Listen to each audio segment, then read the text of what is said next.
Pri plnení služobných úloh je policajt oprávnený dať pokyny na prikázanie smeru jazdy, zastavenie vozidla, ako aj na vykonanie jeho prehliadky a kontrolu technického stavu.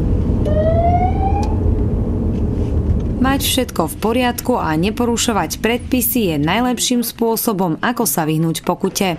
Kontroly asi treba robiť preventívne, aby bol poriadok na cestách. No a keď by sa dalo, tak by bolo vhodné, aby upozorňovali a nie hneď pokutovali. Že by nás trošku aj pomohli nám tým, hej, že nás upozornili a človek, že by si dával pozor, hovorím, to urobím ešte raz, potom už zaplatím, no ale nie, stále len pokuta. No.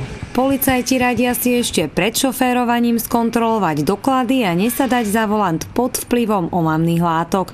K nehode totiž môže dôjsť zvonku sekundy. Od 1.1.2016 do 31.10.2016 na území okresu Stará Ľubovňa došlo k 171 dopravným nehodám, pričom nedošlo k dopravnej nehode so smrteľným následkom. Došlo k 13 dopravným nehodám spôsobených pod vplyvom alkoholických nápojov alebo iných navykových látok a takisto došlo k 10 dopravným nehodám súčasťou chodca. 15 ľudí sa pri týchto nehodách zranilo ťažko a 80 ľahko. Myslíme preto hlavne na svoje zdravie a život. Popri tom ušetríme aj nemalé peniaze, keďže za porušenie pravidiel cestnej premávky, v dôsledku ktorých vznikne dopravná nehoda s ublížením na zdravie alebo škodou na majetku, hrozí pokuta od 150 do 800 eur a zákaz činnosti viesť vozidlo do 3 rokov.